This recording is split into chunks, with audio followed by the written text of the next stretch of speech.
that certain topics of discussion may not be comfortable for all listeners. Certain viewpoints may not reflect those of our partners, sponsors, affiliates, our hosts, or that of our guests. We would like to encourage everybody to keep a respectful and open climate of discussion for all topics, no matter how disturbing they may be. So viewer discretion is advised.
Discoveries mankind has ever experienced.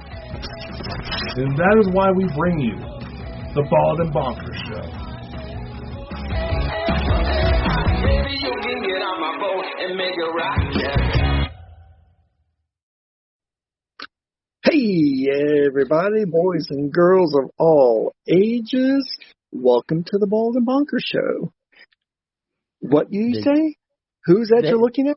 Mike the Naked Bigfoot. I am hosting tonight with Chris. Chris, yes. They made the unfortunate mistake of asking me to come on and host with them tonight. I wanted a legend in the paranormal to come on and show me how it's done tonight. You know, I mean, we're talking about a special location in the world, and why not have an amazing co-host to talk about this location, you know? Yeah, we're going to be talking about something really cool tonight. Just to warn everybody, you may have heard the warnings at the beginning of the show. But for those who are not aware of this, your humble guest host tonight does have and Chris can testify to this. Oh, yeah. I do happen to say on occasion when I'm speaking. So if you have any small kids in the room, please ask them to leave or watch or wear headphones where they will not be exposed to the naughty language. Because I'm not saying it to titillate. I merely use such language because it's part of my vernacular. But I'll try because I love the Bald and Bonkers guys so much. I will do everything in my power to limit the use of the word fuck tonight. So. Look, it's an adult show. It's for over 18s anyway, and you can say fuck as much as you want. Oh God, dude, no. Apparently, fuck is not the bad word, but when I use phrases like rape ghost, that's what gets me. Honestly, I loved that one when we were talking about paranormal frauds. I loved the one that when you come on, you were talking about the woman, and that was the best, you know. Yeah, apparently when I talk about rape ghosts, that's a bridge too far. But me saying fuck every other word is not. and of course, Mike, you also play another special game, don't you? Yes, and we can play that tonight. Everybody who's watching this show now, watching it live, and are not aware of the Naked Bigfoot drinking game. But every time you hear me, or even my dearest co-host Chris say the following. That's a story for another time, or that's a story for another day. Please take a sip of your adult beverage of choice. If you do not imbibe adult beverages, then please and want to play the game tonight, please take a sip of your non-alcoholic beverage of choice. And if you are drinking with us tonight, I do ask you, because I'll guarantee by the end of this show, you will probably be drunk as frack. See, I didn't say the other word. So please do not drink and drive. Honestly, I think tonight's going to be amazing because Mike has also researched this location, and I've researched this location because I've downloaded a large quantity of photographs of this location. So, Mike, where is the location we are discussing tonight? If I pronounce it correctly, it happens to be on the continent of Europe. Yes. The country of Italy, more specifically, one of the lagoons. It's an island in one of the lagoons off the coast of Venice. Well, off the coast of Italy, Venice. And it's known as, correct me, Chris, if I'm wrong, but it's pronounced Poveglia Island. Yes, it is. I actually had trouble pronouncing it too. That's why I gave it to you. I know just enough Italian to be an asshole, so that's why. There you go. I've actually downloaded a picture of it to show everybody of yours. It is, and see, guys, it's not very big. When I call it a lagoon, it's because that's what the fine folks of Italy call it. They have, of course, they're not a landlocked country, as everybody well knows. They have tons of coastline, but this is one of the smaller islands in the Venice area off the coast of Italy. It's actually very, very small, but it has a very large and very pronounced and dark history behind it. Mm-hmm. Oh yeah, I mean, where will we start? What part will we start? Will we start off with the plague, Mike? Well, we can start talking about, because during the time, and this is true in just about every country that has a coastline and the islands off of it, whether it be in Europe, Asia, and even in Hawaii with the island of Molokai. Every country during a certain point in its history, especially during some of the large plague outbreaks, whether it be the bubonic plague, whether it be the Spanish influenza, they always had plague colonies, these various communities did, to isolate the infected from the non-infected, which pretty much was a death sentence for anybody that was sent to these colonies, to these plague colonies. And this particular island was used as, I remember I mentioned Molokai and Hawaii here in the United States. That is actually the only plague colony that we had here in the United States. And it wasn't exactly a plague colony, it was a leper colony. And I've actually spent a great deal of time on Molokai, and I'll have to do a show and talk about it later, but Molokai is a scary haunted island. Lots and lots of islanders who were sent there, they died at that leper colony. And the same thing happened here at Poveglia Island. People were sent there to pretty much die, to keep away from the healthy people. Well, mainly because they didn't understand how diseases like that work. Just because you're isolating people on an island doesn't mean the infection is going to stay on the island. You're not getting rid of the infection. You're just getting rid of the infected. Yeah, I mean, I've actually got some photography. It's not photography. It's obviously artist illustrations because they didn't have, cameras in their days. You'll know this one, Mike. Obviously with the plague mask. Oh yeah. Oh yeah. The plague masks, which were famous. Yeah. And if those who are not aware of how plague masks work, that long snout that was on them was it was filled with something that was pleasant smelling. Yeah. Exactly. Because it was supposed to only keep them healthy, but also keep them from throwing up and getting sick from the smell of death and infection that they were walking through. So. And they cover themselves, of course, from head to toe to keep from making contact with someone. So, what was that? I was just going to say, here's actually, you're talking about the bodies. There you go. There's obviously an artist illustration of the bodies. They would put them in the carts. They would take them to the waterfront. They would put them on a boat, and then they would take them to the island. Mm-hmm. And can you imagine what that looked like? I mean, seriously.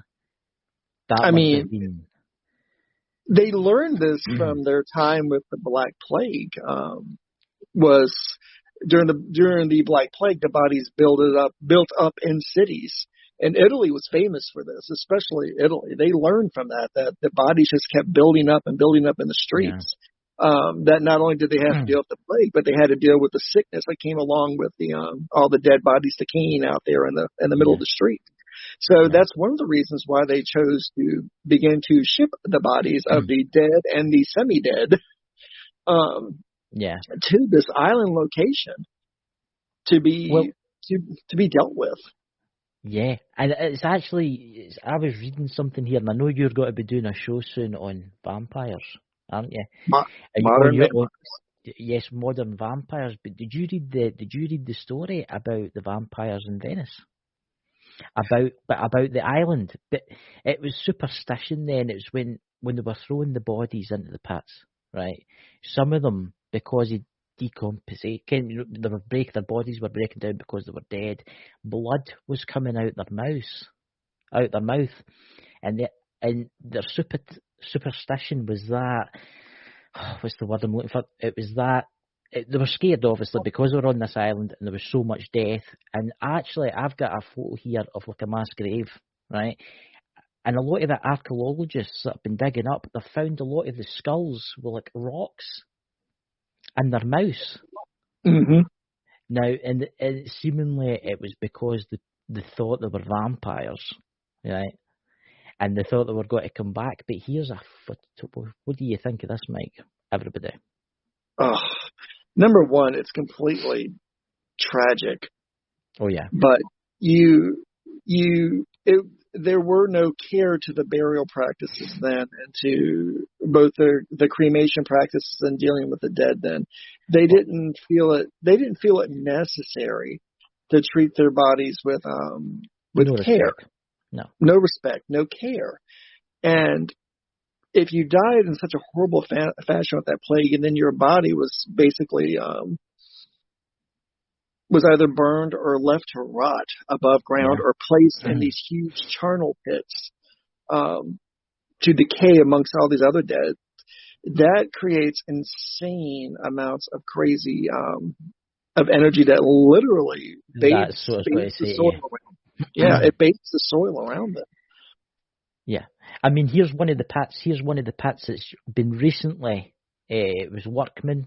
I mean, there was somebody actually thought they could turn the place into a resort, and they actually dug away one of the tombs. They actually slid away a concrete kind of slab, and this is what they found when they lifted it. So many bones where they showed no care. They just had to. They had to get them off. They had to get them out of the ground. Had to get them off the ground, and shove those bones away. And they had no final rites behind them. I mean, it's something, and I have to use a modern reference. If anybody who's seen the original movie Poltergeist, and you had all the bodies that were rising up out of the swimming pool that was being dug, it reminds me of that all these corpses that were treated horribly, rising up out of the ground in these huge and horrible and terrifying ways. And I have to think the people that opened up these makeshift crypts, you can't help to think what they released when they did that. Oh my God. Because as long as they were stoned up or walled up in some way or doored up in some way, they were confined. The spirits were confined to that area. But now they've opened it up. Yes. And you have all these bodies that I doubt are ever going to find any real peace, because number one, they can't be identified. Yep. And number two, no one's going to take time to bury them properly with the proper rites behind them. That would take forever. That would take forever. It would. Unless you do it in mass, but... Well, they could do a true mass burial or mass consecration.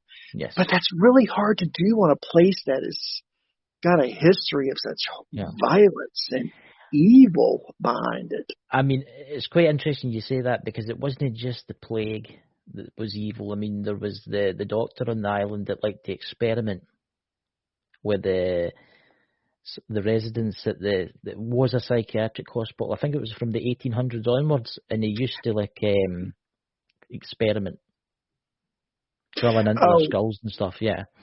He even would do it to himself to alleviate quote unquote headaches. He would put small holes into his own skull with that. So the legend goes about him. That he did love to experiment on the subject. And what made matters even worse, I think that not only did Venice or the country of Italy, they actually, in a sense, covered it up. Because when people talked about the island or people being shipped to the island to these mental facilities. Oh, yeah. Mm-hmm. They were telling everybody that it was a resort island. I know. I've actually. Oh my God! If you went there, you went there to get better. You went there, but you never came back. This was the island of Dr. Moreau in the worst possible way. If hell had a soundtrack, it would probably be this doctor's. I've actually got some photos of outside it and inside it. Now, obviously, this place is forbidden. I mean, the locals are afraid to go into this island because they say it's that haunted.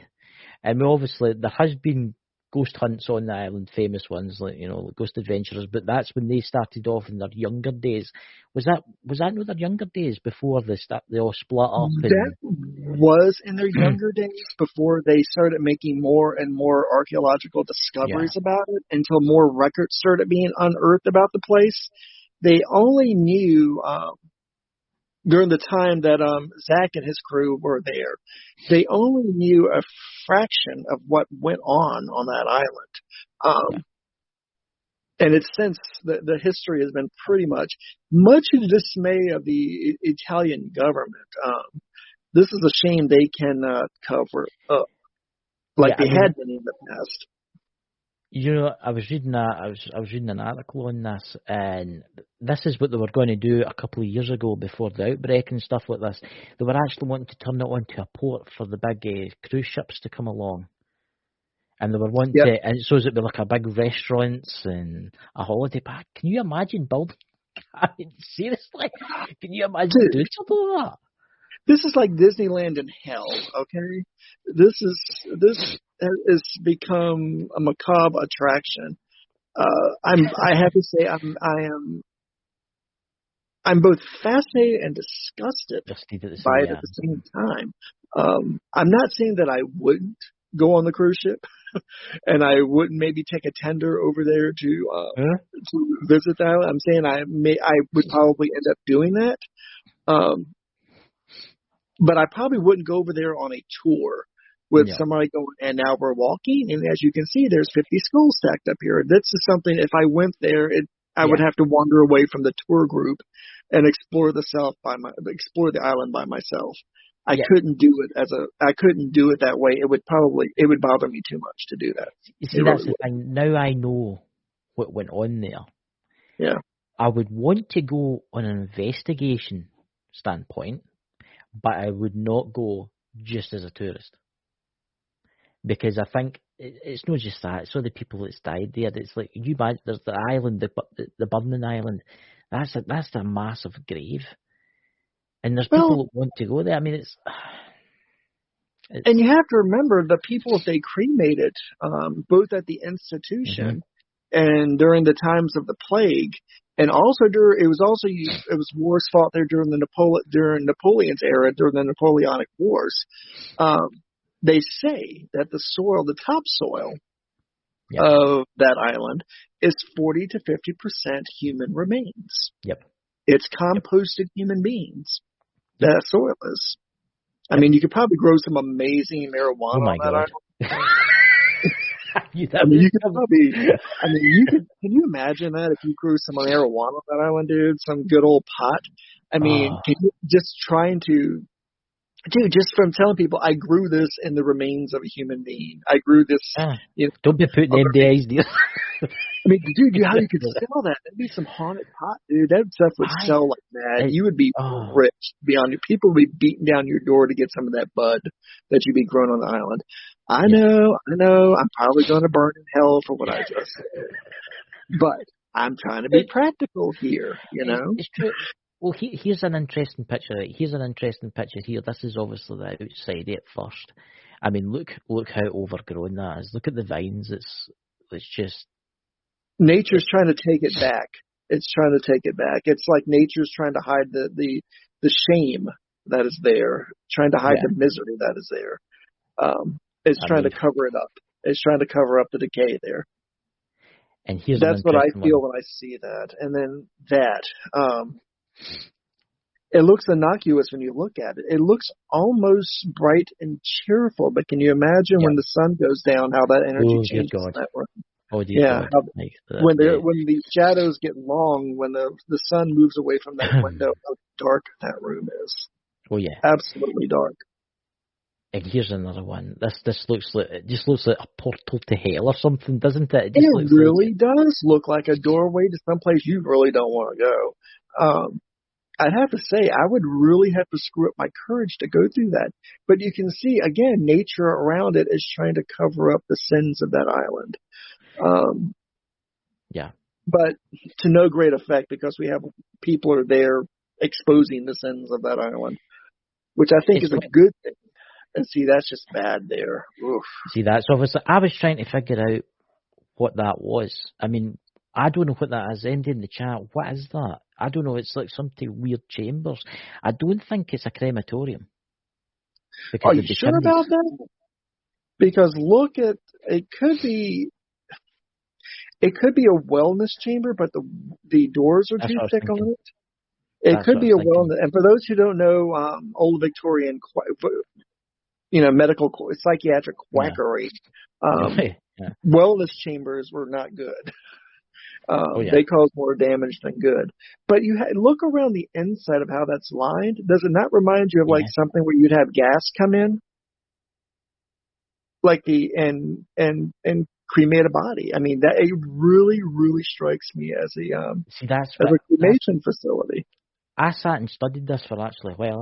I actually searched it and I couldn't really find anything on it because this is not the only one of this. It looks weird because you've got like a chamber that would take and look you at the things that actually roll up inside of it there. That's like they would hold body parts. I mean, it really does. Now it could also be their form of a washing machine too. But I strongly suspect that's some sort of crematorium. That's some sort of cremating facility. If nothing else, to burn the flesh from the bones and then stack the bones the way they were stacked. Maybe that's what it was. Maybe it was near like a real crematorium. It got rid of the flesh and left the bones. Then they take the bones. That'd be the biggest problem for them is the flesh. When all the rotten decay from that would be the biggest problem with that. There's a lovely snake one there, and that shows you what it's like because it's brick lined all the way around about it. But that's classic Venetian architecture too. If you look at it, it's actually quite beautiful. With all the tall floor to ceiling windows. I mean, that's classic Venetian architecture. It's and with the way the stonework works around it too, it's absolutely beautiful. But at the same time, you see where the water is lapping up against the bricks, how dark that water is around it. That just gives you a hint of what, whatever horrible things are now, permeating the soil, they're now leaking into the water around it. Yeah. I mean, it's just all bad. It's just all bad. What do you think of this one? That's beautiful. Again, that's another, what, this is what would be, this is me. If I'm looking at this, like if I was walking through and touring it. Yeah. The first thing I would say was, this is actually a beautifully built room. It's absolutely gorgeous, this room is. But then you think about that you're surrounded by all this beauty, but then you have all this horrible things that this doctor did to these people in this building around all this beautiful stuff. And it goes from being beautiful to hideously beautiful, tragically beautiful. Can you imagine how that changes at night?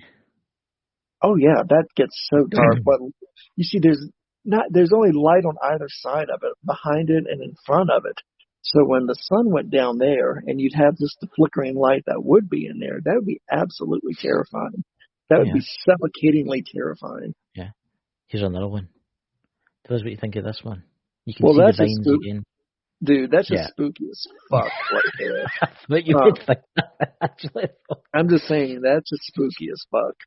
I have unfortunately walked down places like that where nature was trying to conceal the sins like that of a place like that. But that's a story for another day, boys and girls. Everybody, cheers, everybody. Yeah. Take your sip. Take your sip, everyone. But it never fails that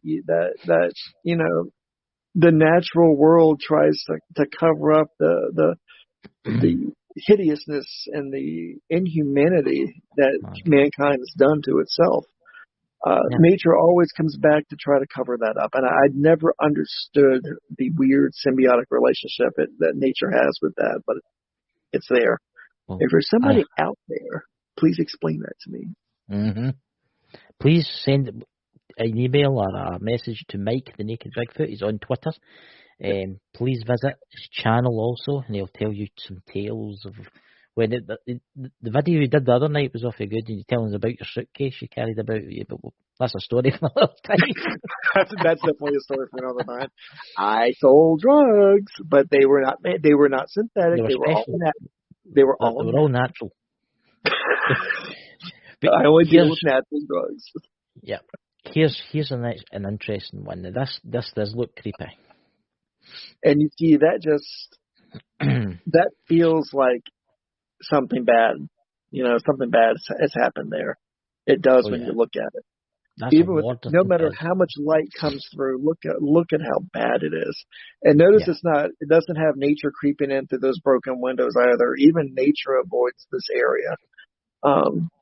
The animals and birds and stuff that live on that island are avoiding this area right here. So something bad has gone on here. Something really, really bad that stained this place. Oh yeah. I found one that's quite interesting actually, and it's a wee bit of darkness to it, but it's also, I think it's got like a bit of lightness to it. Here, take a look at this one. Do you know what that first reminds me of when I see it? When I look at that? What's that? That looks like some M. Night Shyamalan shit right there. That's a scary staircase right there. And it's got that kind of weird kind of vibe about it, hasn't it? I mean, it does. It really does. It doesn't look like it was even a cheerful place back when it was being used and being kept up. It doesn't look like it was cheerful at all. It looks quite the opposite of that.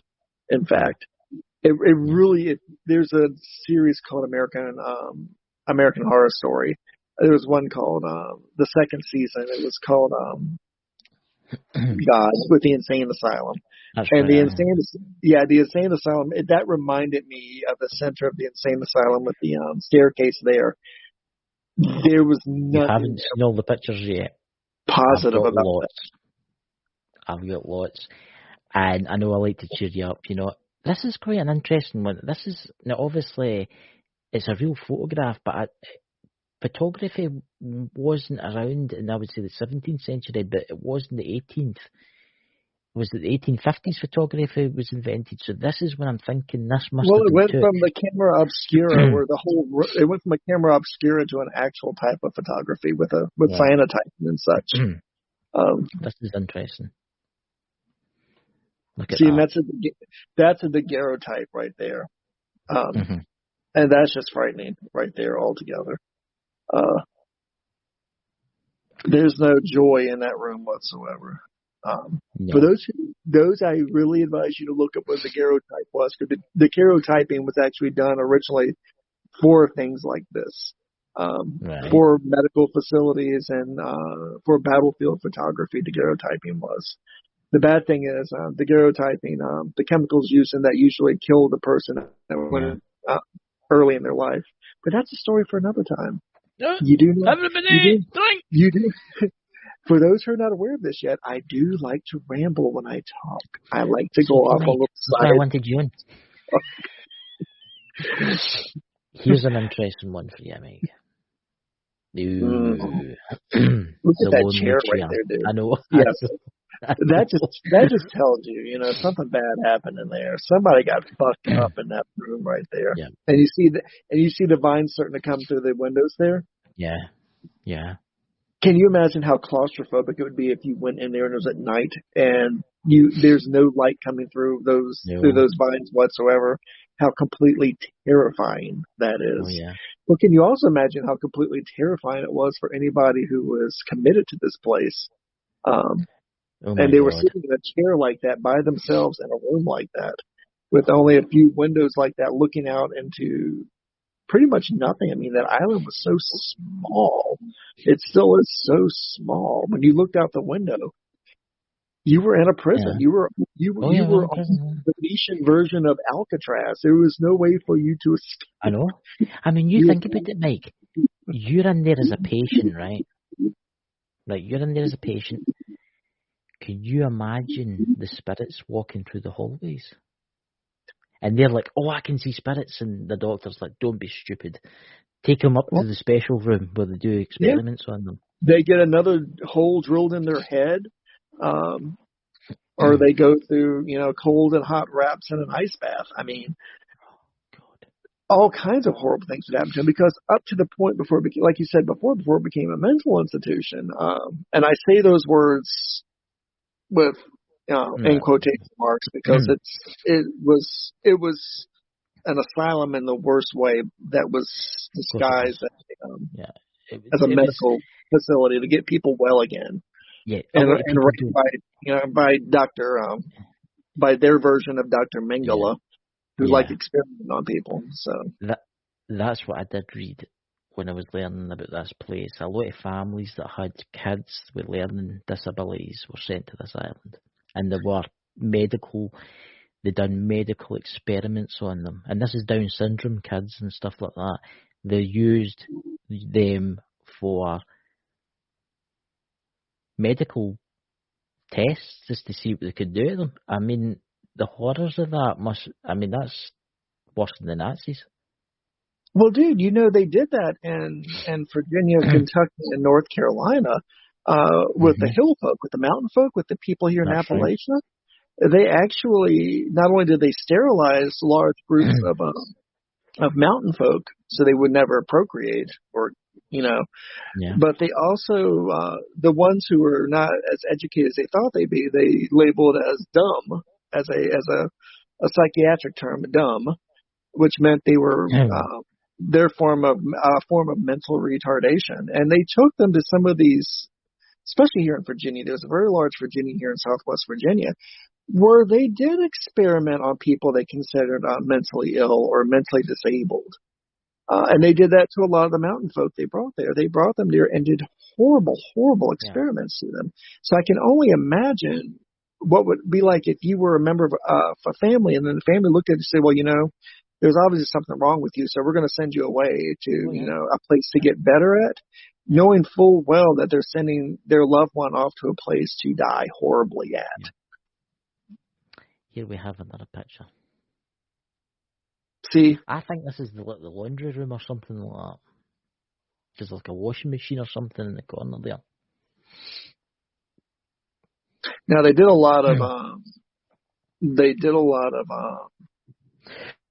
I got to use the fucking term right because it's not coming out of my head correctly right now. Oh, what is that? They did a lot of water therapy to people there too. Yeah. And some things like this were used to immerse people in. And hydrotherapy, there we go. Damn, why was it so fucking hard for me to use the word hydro? They took them for hydrotherapy, and that kind of reminds me of a place where they would take someone to do hydrotherapy to. And pretty much it was, their version of the psychiatric version of waterboarding people to make them better, to make them sane. Do that again? They don't put them inside like a tank of water and then just shut the door. And it was pitch dark, and the water was all round about them or something like that. And after like a little while, you don't know if you're like floating, and you don't know what's happening. It's because there's no time. Dude, sensory deprivation chambers. They would put people in there, and those would literally drive people insane being in those sensory deprivation chambers. So if you weren't crazy before you went in there, I mean, you have nothing. You have no contact physically. I mean, all 5 of your senses are officially muted. And all you have is your own mind and your own thoughts to dwell on. And that will drive you fucking crazy all by itself. Oh, yeah. So think of the madness that was created there. The utter madness. If you weren't crazy when you went in there, you were crazy, very shortly after a few treatments. So I'm just going to check the chat there. I'll look at the chat. People in the chat. We'll take some questions in a little while, guys. I just want to get through these pictures, because I've just got that many pictures I want to show Mike. Because I think, this one's quite interesting, and it's like, what's your first thoughts when you see this?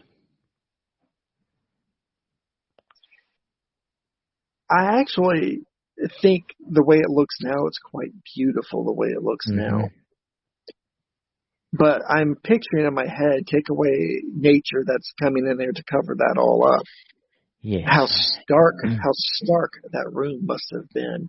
How hard that stone room must have been. Can you think of, the amount of, rage and anger and insanity that just coats those walls around it, that these plants are feeding off of now? I mean, those plants just for those who don't know, that the natural world absorbs, energy from the unnatural world as it grows. And it's growing in a place of where there's all this evil and death and rage and violence.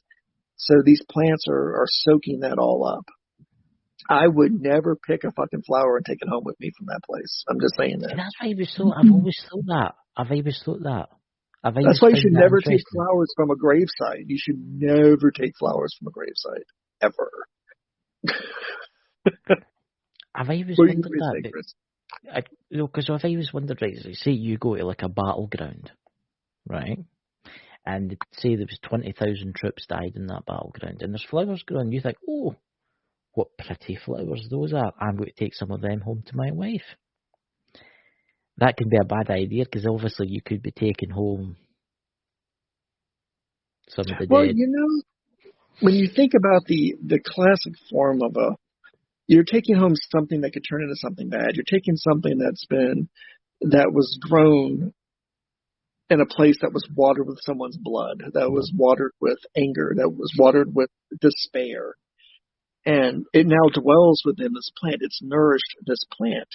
So it's going to, as it fades, when you take it home and as that plant fades, it's releasing all that negative energy that it's absorbed from its surroundings into your house. And that can do a lot of things to you. It can make you sick. It can make you hallucinate. It can actually make you have moments, phantasmagoric moments. It's a big word, folks. You need to look it up. That's a big word, But phantasmagoric moments is where for very brief moments, the world around you is not your world anymore. It becomes the past. You experience a past moment that assaults all of your senses. To you, it's completely real, but it's actually a phantom moment that's happening. Yeah. But it's assaulting all five of your senses at the same time, to where you believe it's happening. You're immersed in it right at that moment. And it's not until the moment ends is when you realize that this was never really happening. But at the time it's happening, your senses are telling you this is real. You're in it. You're no longer in your time. You're no longer home. You're experiencing this. And shit like that happens. And it's utterly terrifying. See, I had somebody steal a gravestone one time. Really? They stole a gravestone. They were goth kids, not the South Park goth kids, but they were dumbass. They were a dumbass goth family. They stole a headstone, and they had it on display in their living room. And they were having these phantasmagoric moments, like they were standing. They'd be in the room, and then suddenly they're on a scaffold being hung. And what they were experiencing was the death of the person whose stone that was. And they were somebody that was hung for a crime they'd committed. And they were hung, and they were experiencing the effects of being hung almost on a nightly basis. They would, when it ended, they were still gasping for air. They could still feel, you could still see rope burns around their necks.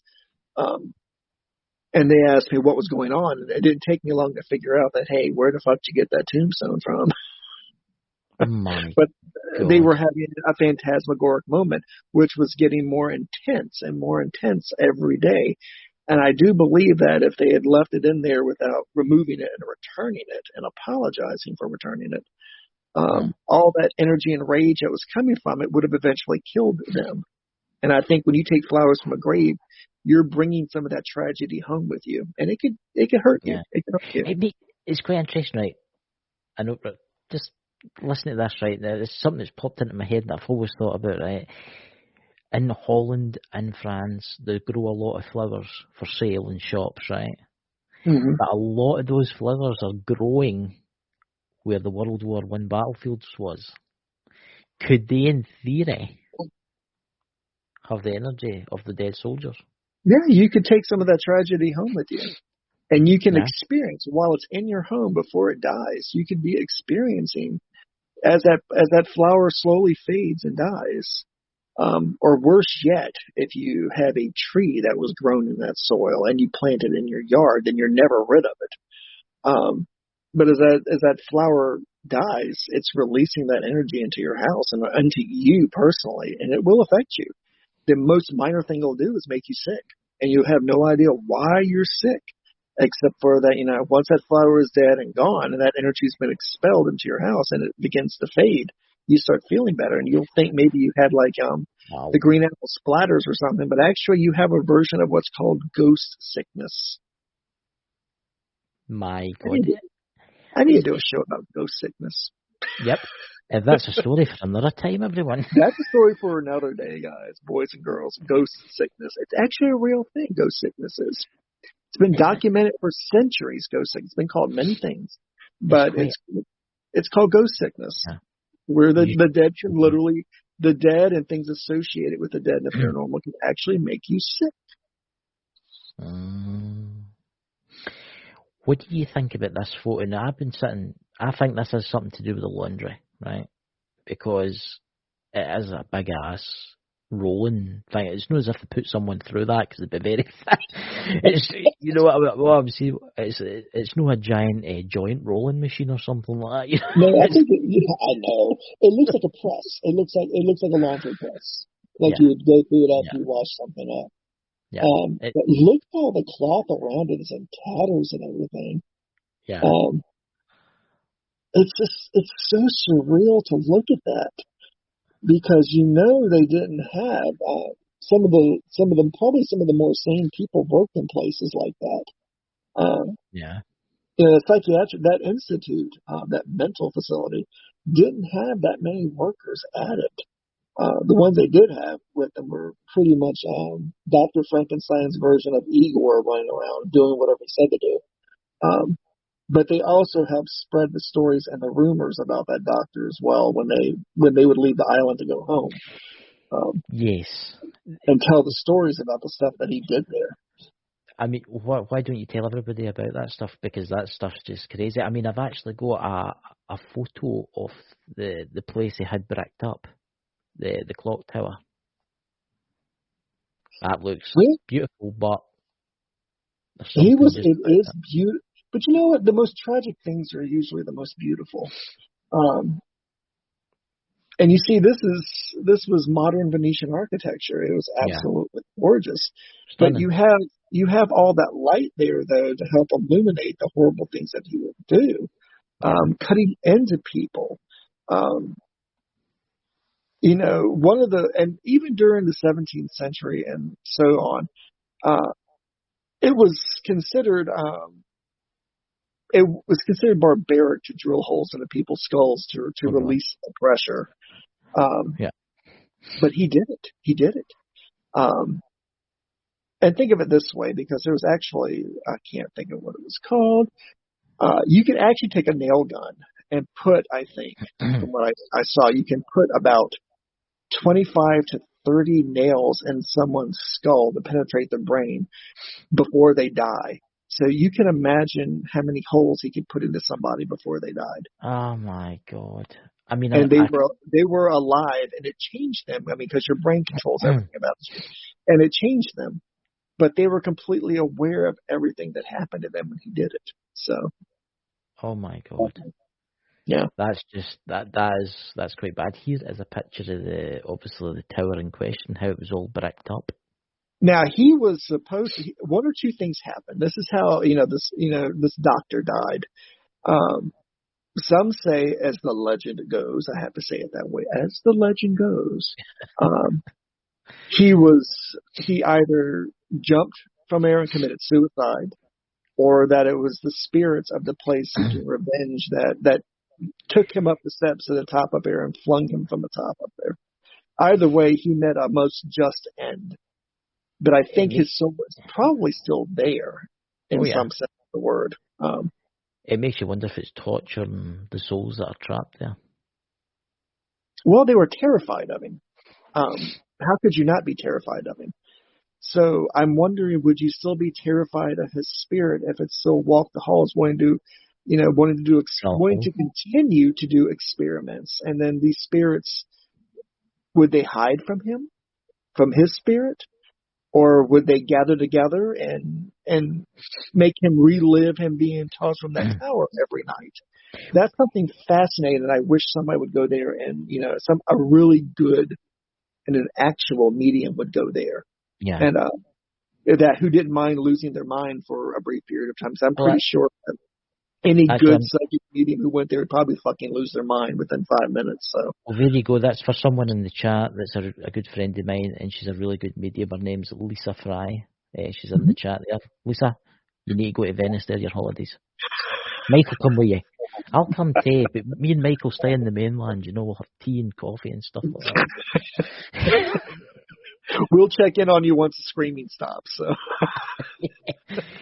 Here is an actual interesting picture here, right? And it's obviously an artist illustration because they didn't have cameras, right? So this one's quite interesting. What's your thoughts on that?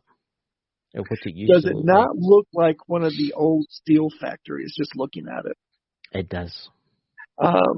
Which I think makes it look even more menacing. How cold that place is.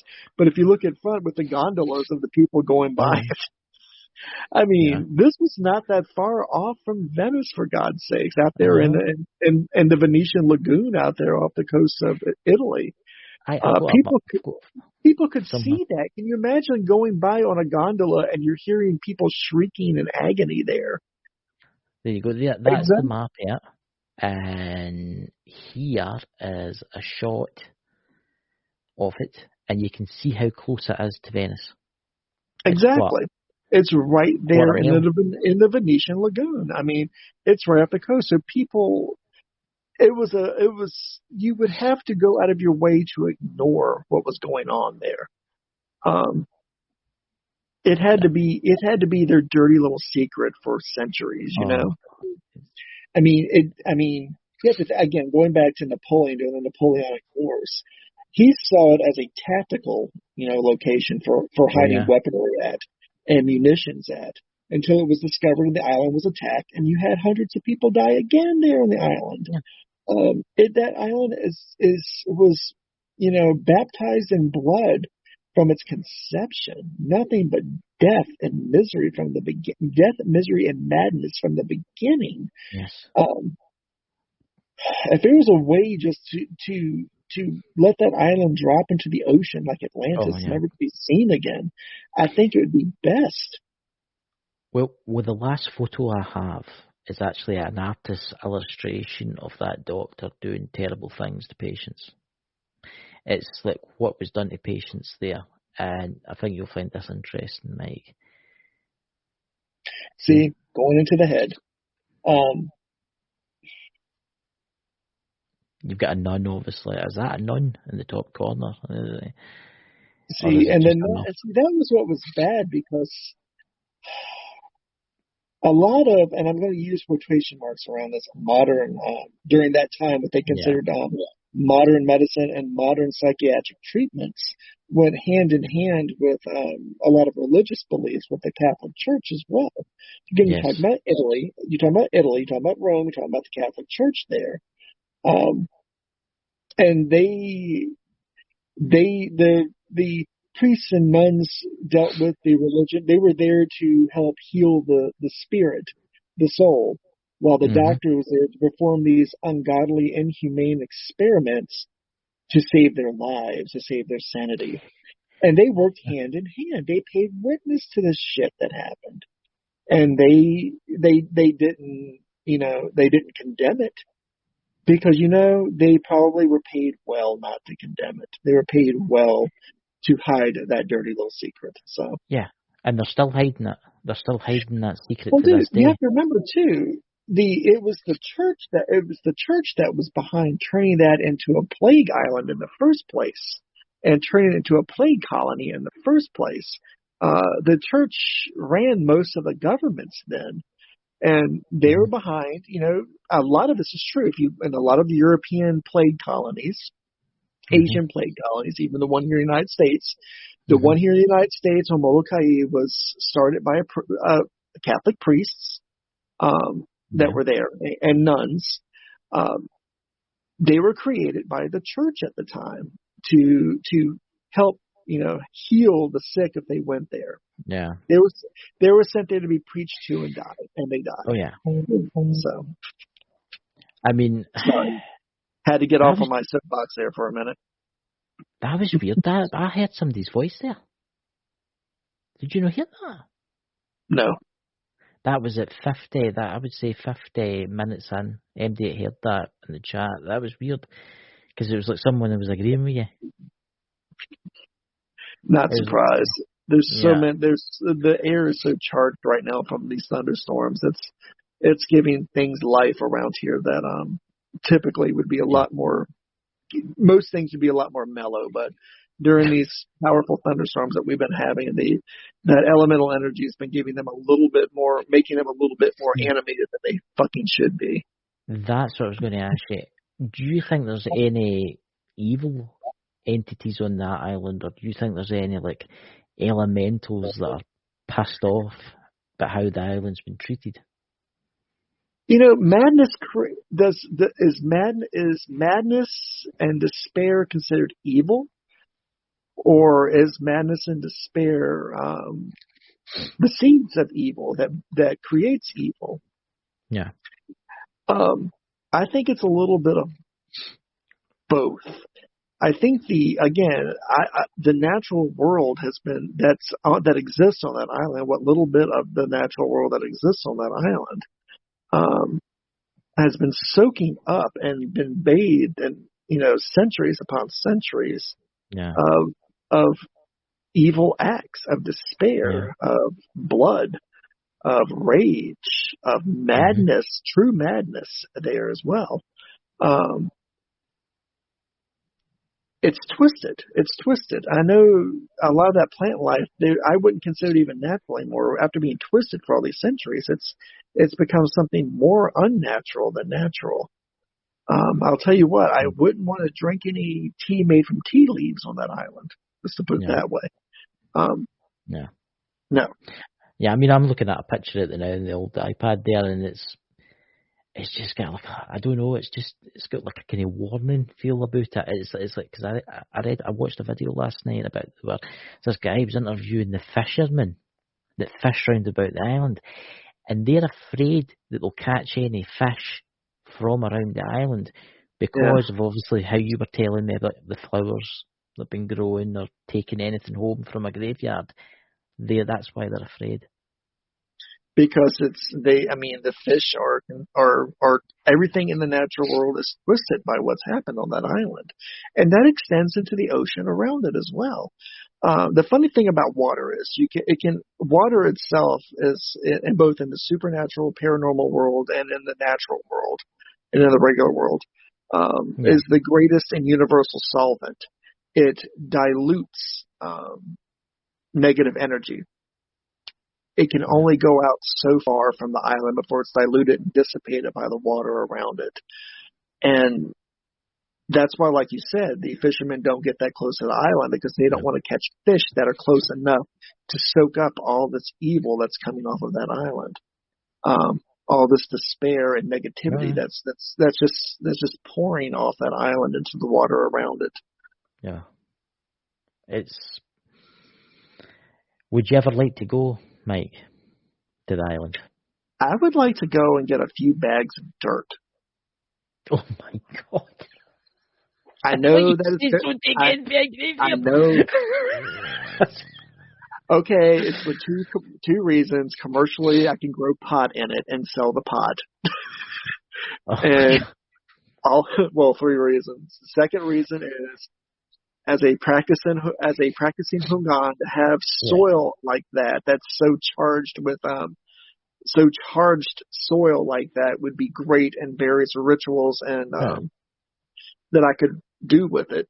It would also be a curiosity that I would put in a box to open up and look at on occasion, to remind me of how true evil can exist in this world and how it can permeate itself into the stones and the soil around us. Yeah. Plus the fact that it's 50% people. I mean, it's composted people, the topsoil is, for God's sake. So what the fuck? You know? Yeah, exactly. Jesus, tap dancing Christ. Exactly. Like I said, it probably grows some amazing pot. Some absolutely amazing pot. I could sell I would call it ghost pot or corpse pot or I'd have some fancy name for it. Oh my God. Dude, I would sell the Spectre pot. I would sell the Spectre bud. I would sell the shit out of that stuff. And I'm pretty sure that I can imagine the stuff you would see when you smoke it. It would be probably the most terrifying trip. You've probably gave someone a great idea. They're thinking to themselves right now, they're thinking, gain something, that island, no one ever really goes there anymore. And especially the Burning Island, no one ever goes there. I'm going over there tonight in my own boat. There's wee plants. And grow you some pot. Start your little colony of pot. I know. But, I mean, I think eventually that island will disappear like Venice, because Venice is slowly starting to disappear. It's slowly being swallowed up, Venice is. But, that's been happening for a very long time. But I think that island is probably got a life unto itself now. Yeah. All that misery is probably giving life to that island. I think that island, and that's what I would, in all honesty and all, bullshit to the side, that island is probably has I'm not going to say that it's sentient, but it's probably aware of you, that island is, when you step on that island. Because you cannot have that much human life, being absorbed by that island for it not to become more sentient, for something not to happen to that island itself. I don't think it'll ever be clear of the souls. I mean, you could probably knock it down, you could probably dig it up and move the stuff and dump it in deep water, and that would still be there, the wee hump in the water would still be there, but I don't know what you know what, Chris? I think if they ever tried doing that, I think something really terrible would happen to the people doing it. Yeah. Like I said, I think that island has a life of its own now, and I think it would do some really bad shit to people. It would make some really bad stuff happen. Yeah. And I would not want to be part of that crew that would go there, a demolition crew to go there and do that. Because I think you're going to have a lot of people that are going to, there'll be a lot more blood coming out of a lot more people watering the ground there if they went there with the intent of tearing it down. Yeah. Yeah. I mean, it's one of the things, what do you do with something like that? It's in Venice, and Venice is obviously a major tourist attraction. Eventually the buildings are going to completely collapse, and it's got to become quite an eyesore. Right. Well, somebody is going to end up buying that property. Oh yeah. Or investing in that property, and they're going to turn it into something. They're going to turn it into something, positive. They're going to try to turn it into something positive. Build an actual, because the island is so small, but you could still build a hotel out there. You could still build something out there, some kind of attraction out there to bring people there. And I think that island is going to eat up anybody who does that, who comes there. Oh yeah. That island is, and you know what? And rightfully so, because the people of Italy knew what was going on there. They knew what was happening there. They need to have that there to remind them of their past and to never let it happen again in the future. They need that constant reminder out there. Yeah. That turd in the punch bowl. They need that turd floating in the punch bowl to remind them of that. Yeah. I'm just saying goodbye, Lisa. Lisa's on with me next. Lisa in the chat there, she's leaving. So, Lisa, we'll catch you next Saturday when you interview Barry Fitzgerald with me. There you go. But you're on next Sunday, Mike. You're on next Sunday. What's the subject for next Sunday? Oh, fuck. Come on. I'll give you a clue. Oh, zombies. We're going to talk about zombies next week. I was looking forward to that. I was honestly looking forward to that test you were taking in Twitter. Why don't you tell everybody about it? Maybe they can hop on. The zombie hookers. I did make a great show. I did a poll on what to talk about this week, and it looked like for a while. And I do have a story about zombie hookers. They are a real thing. By the way, zombies are real. They're not the Walking Dead type of zombies. But you'll hear more about that on the show next week with the show here next week. Yeah. Or whenever we're going to have it. Fuck. Whenever you see me talking about zombies. You'll get to hear about the types of zombies, both in my religion, the zombies in my religion, and the zombies and I actually met a couple of zombies, two types of zombies. I met them both, and they're not the Walking Dead type. They're not there to eat you. They'll fucking kill you, but they won't eat you. It's going to be a very interesting interview. It really is.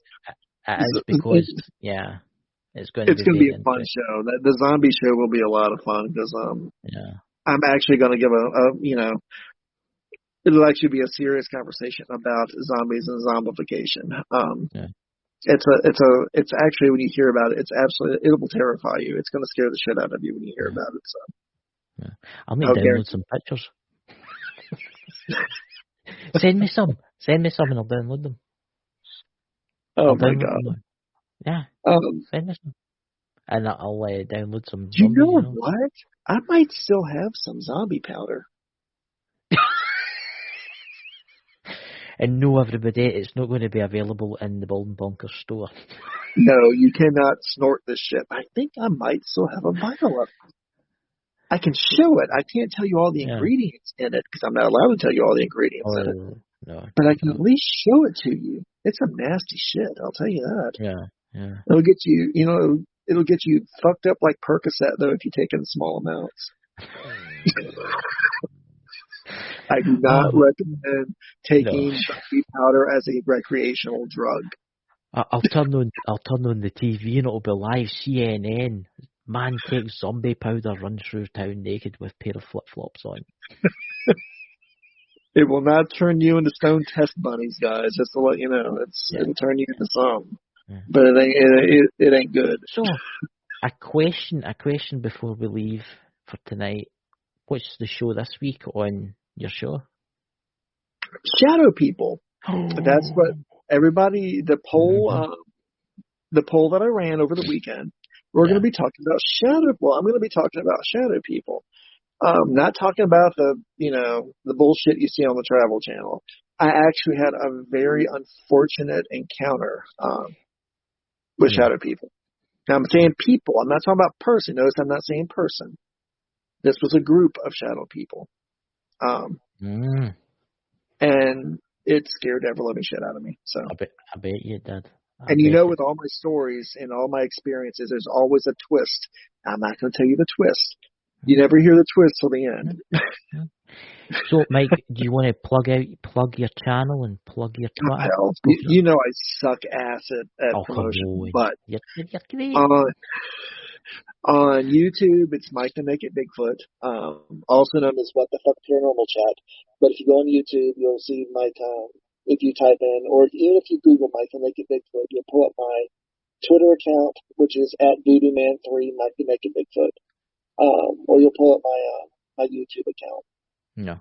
Feel free to watch my YouTube account. Now, on my Twitter account, it goes from me talking about the paranormal and supernatural world and talking about what's going to be on my show to me talking shit or me making jokes or me talking about my garden or getting high. So you will be entertained by my Twitter channel. So, and the link to my to my YouTube channel. It's on my Twitter profile too, if you need help to find it. Yeah. But if you go to my YouTube channel, I have lots and lots of not lots and lots. I do have lots of videos. Oh, yes, you do. I do it in a very non-traditional format. But I'm sure there'll be something there that you will enjoy, and hopefully get you to come back to watch a few more. I do enjoy having people watch it, because it feels like that, my show's meant to be both informative and educational, and entertaining. Mm-hmm. So you will be entertained, shocked, scared, horrified, but you'll go away hopefully a little bit more educated on the subject. So, ladies and gentlemen, if you go to the Bald and Bonkers website, you will find our local page. You will find Mike's links there on our Bald and Bonkers website. All the links for his site, Yeah. Do you dare enter the Chamber of Farts? Yes. Enter the chamber and be doomed. Be doomed. Be doomed. Abandon all hope, ye who enter. So, do you want to take us out of the show with your usual? Do you want to take us out of your show? Well, guys, as always, we want to thank everybody for tuning in tonight live and seeing us live. Me and Chris will love you a long time, folks. We love you a long time. Please come back on our next episode and watch us. For those who are watching the replay of this, I appreciate you so freaking much. Love having you watch, guys. If you like what you've seen, hit the subscribe button and the like button. If you have any constructive feedback, please leave the constructive feedback. We do like constructive feedback. If you want to be an asshole, that's you. That's on you, boo-boo. But we do take constructive feedback seriously, and it helps us improve our shows in the future. Yeah. So thank you so much for coming out tonight, guys. Love you a long time. I'll talk to you behind the scenes, Mike. Catch you later, everybody. Here's the theme. 1,